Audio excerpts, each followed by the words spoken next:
Halo teman-teman, tahu nggak ini pohon apa? Yap, betul. Ini tuh kenikir teman-teman. Teman-teman mungkin heran ya, terheran-heran gitu kan. Kenapa kok kenikir ini bisa tumbuhnya tuh sampai setinggi ini gitu kan? Ini di belakang saya masih banyak gini, gitu. Bahkan sampai melebihi tinggi saya, 2 kali tinggi saya malah. Mungkin teman-teman penasaran gitu kan ya, kenapa kok bisa kenikir nih tumbuhnya tuh bisa tinggi gitu kan ya. Jadi itu pengaruh dari gennya teman-teman. Tapi selain dari gennya, pengaruhnya itu biasanya dari pupuk juga teman-teman. Jadi mereka bisa tumbuh setinggi itu karena pupuk yang saya berikan teman-teman. Jadi mungkin teman-teman penasaran pupuk apa yang kira-kira saya berikan. Nah, di video ini bakal saya jelaskan sedetail mungkin tentang pupuk yang saya pakai untuk memupuk pohon, atau bukan pohon sih ya pokok kenikir itu dah, agar mereka tuh tumbuhnya maksimal teman-teman. Jadi memaksimalkan potensi dari tumbuhan tersebut seperti itu. Ingin tahu kan? Oh ya teman-teman, sebenarnya ini nggak cuma buat dipupuk apa ya, nggak cuma untuk memupuk pohon kenikir, ini juga bisa memupuk pohon-pohon yang lain teman-teman. Mungkin teman-teman punya pohon yang berbuah gitu ya, terus bunga juga bisa teman-teman. Jadi lebih maksimal nanti pertumbuhannya kayak itu teman-teman ya. Oke, ini hari pertama kebetulan dari video ini. Nanti kita bikin lagi kelanjutannya sampai hari ke-7 teman-teman, sampai pupuknya jadi intinya. Oke, mantap. Jadi biasanya kan kalau misalkan teman-teman tahu kenikir tuh paling tumbuhnya kayak gini gitu kan ya. Tumbuhnya tuh kecil segini, sejengkal mungkin dari tanah. Ini contoh yang tidak saya berikan pupuk seperti itu. Nih tumbuhnya kecil aja kayak gini. Tapi berbeda dengan pupuk yang ada di belakang saya ini. Beda. Kita yang pertama tuh menyiapkan bahan-bahannya dulu. Nah, di sini saya sudah minta ke mbah saya apa ya ini namanya, air cucian beras teman-teman. Ini nanti bakal kita gunakan untuk proses pembuatan pupuknya, karena ini benar-benar penting menurut saya untuk mempercepat prosesnya seperti itu. Di sini juga ada banyak teman-teman belimbing-belimbing bekas yang sudah tidak terpakai tentunya. Ini saya dapatkan dari tetangga saya barusan. Jadi ini juga bisa jadi pupuk kompos, nanti bakal kita olah juga jadi pupuk kompos. Kalau ini nggak masalah teman-teman, banyak sangga kayak gini nggak masalah, karena itu juga bakal masuk ke dalam air aktivatornya seperti itu. Oke teman-teman, mungkin wadahnya kita pakai ini aja teman-teman, yang warna putih ini, karena aku seringnya pakai wadah yang kayak gini. Jadi nanti kita bakal isi di dia dengan pupuk kompos. Oke, lanjut.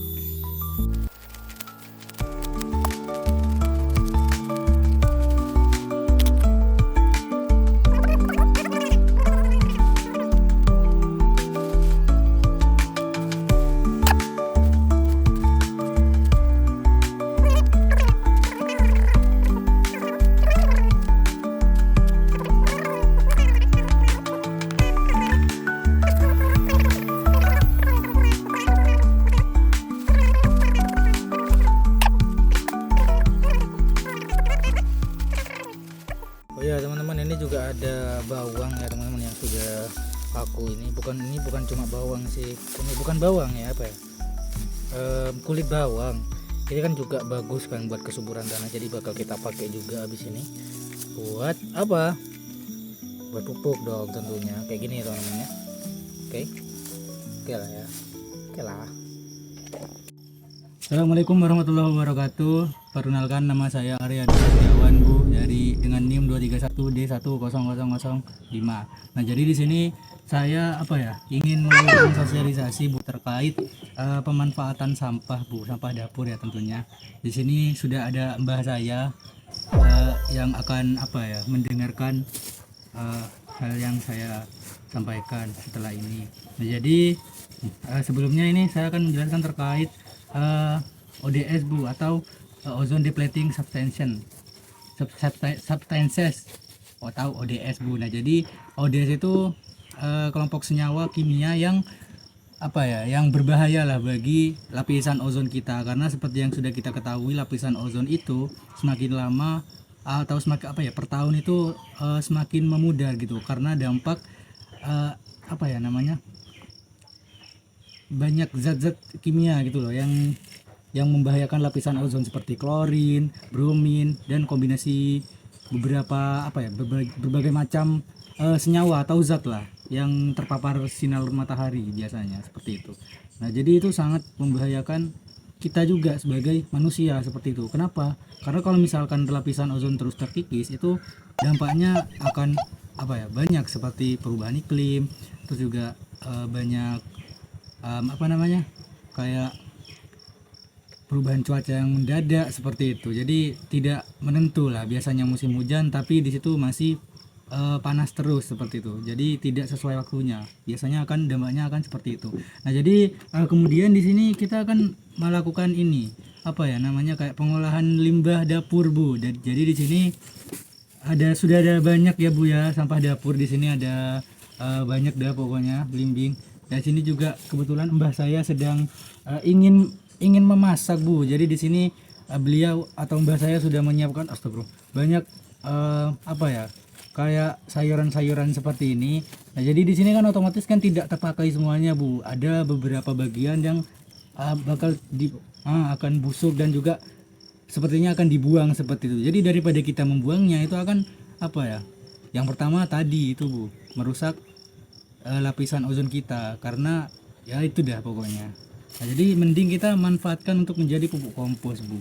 Nanti caranya, atau nanti teman-teman bisa lihat tutorial cara membuat pupuk komposnya itu gimana.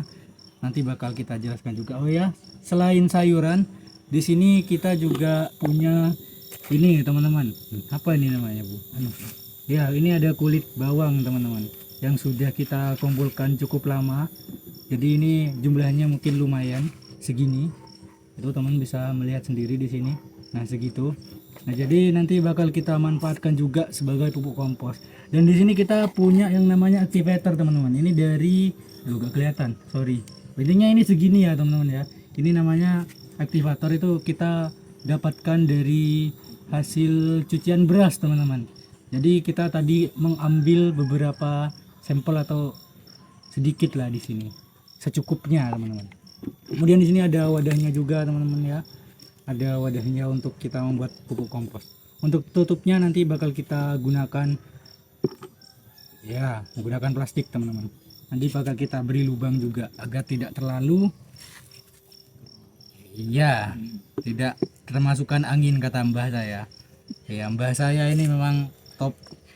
Nah, jadi iya, teman-teman, di sini juga pupuk yang bakal kita buat itu didominasi oleh dua macam bahan, teman-teman. Yang pertama tadi itu kulit bawang seperti ini. Bentar, gak kelihatan, gak fokus. Oke, kayak gini. Dan kemudian yang kedua itu adalah apa nih namanya, Mbah? Bukan, ini loh, Mbah. Belimbing. Oh ya, ini belimbing, teman-teman. Belimbing yang sudah busuk, teman-teman ya. Jadi daripada kita buang gitu kan, kita manfaatkan juga sebagai bahan pupuk kompos kita. Karena kebetulan juga di dekat rumah saya itu banyak belimbing, teman-teman, banyak pohon belimbing, tapi belimbing itu tidak normal semua, teman-teman ya. Jadi kebanyakan itu belimbingnya tuh busuk, teman-teman. Jadi bisalah kita manfaatkan sebagai pupuk kompos, teman-teman. Oke, mungkin itu saja intronya ya, teman-teman ya. Habis ini kita langsung proses pembuatannya. Oke, terima kasih. Oke, teman-teman, jadi setelah tadi kita yang pertama kita lakukan itu kita ambil tanah, teman-teman ya, buat bahan substrat atau di bagian bawahnya lah, agar tidak terlalu lembek nantinya kayak gitu. Kita masukin aja ke tempatnya. Jangan banyak-banyak ya, teman-teman ya, secukupnya aja. Nanti biar nggak terlalu ini juga, teman-teman bisa langsung ratain kayak gini. Bentar, mungkin ini nggak terlalu kelihatan ya, teman-teman. Nanti bakal aku video lebih jelasnya. Oh ya, ini tanahnya segini udah cukup kayaknya. Segini mungkin sebelumnya mungkin tidak terlihat. Nah, kayak gini teman-teman ya. Nah, kayak gini sudah cukup sih. Yang penting lurus gitu loh.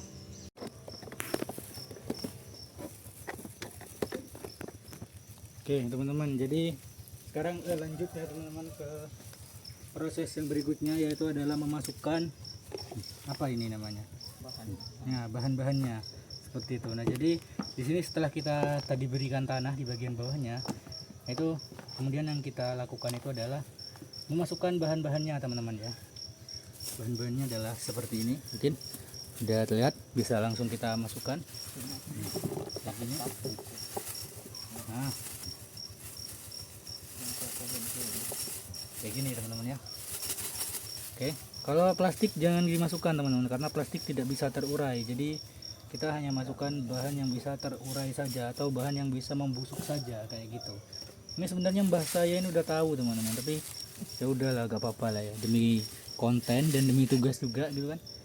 Ya, kita masukkan daun bawangnya teman-teman. Oh iya, kulit bawangnya kayak gini teman-teman. Udah.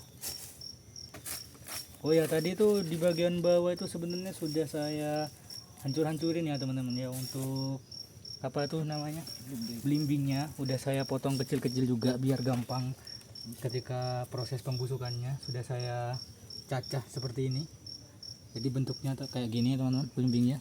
Mohon maaf kalau jorok ya teman-teman, karena ya memang keadaannya sudah seperti ini.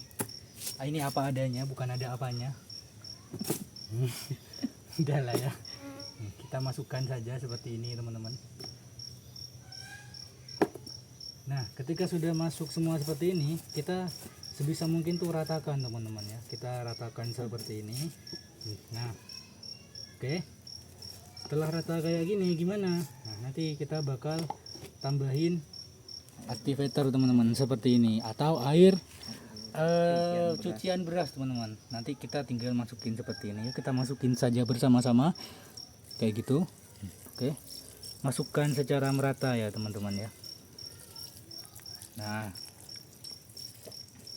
kayak gitu teman-teman. Nah, ini kelihatannya memang kayak susu teman-teman, tapi ini tidak ada rasa susu sama sekali. Ini mbah saya ketawa terus dari tadi. Ya, ya mungkin hasilnya seperti ini ya teman-teman ya. Hasilnya sudah selesai seperti ini. Jadi kita harus tunggu sampai ini benar-benar bisa digunakan teman-teman. Ini volumenya ya segini lah ya, 3/4 lah dari total keseluruhan. Baunya udah ada enak. Ya itu berarti gagal bah kalau gak enak. Oh, Biasanya baunya tidak bau. menimbulkan busuk, bau busuk yang terlalu ini kalau jadi. Mungkin bisa ditambahkan lagi teman-teman kayak gini. Sebentar, kita tambahkan lagi gak apa-apa, karena nanggung ini sudah nih saguni ya. Bukan nanggung itu. Oh iya dah, polo lah. Dah kayak gini teman-teman.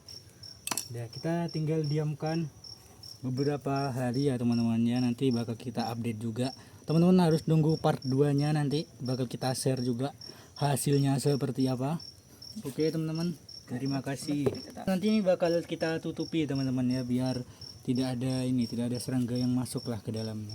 Oke teman-teman, jadi ini udah selesai ya. Dan ini juga kebetulan ini contohnya teman-teman, mbah saya kan mau masak kan, ini ada sisa-sisanya kayak gini. Ini gak tahu kenapa mbah saya ketawa terus ini. Nah, ini ada sisa-sisa kayak gini, bisa langsung kita buang ke sini teman-teman ya. Bukan buang sih, kita masukkan ke sini sebagai kompos juga nanti, seperti itu. Ketawa terus ini. Nah, jadi kalau sudah selesai seperti ini teman-teman, kalau udah gak ada lagi yang mau dimasukkan, nah teman-teman bisa langsung tutup kayak gini ya teman-teman. Itu pakai plastik gitu. Nah, seperti ini.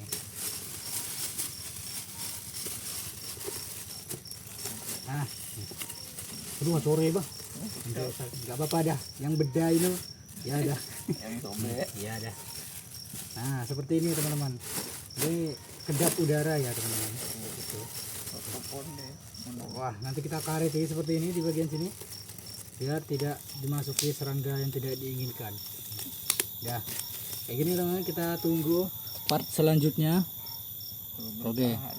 Ya, beberapa hari lagi bakal kita review lagi. Ya, terima kasih teman-teman.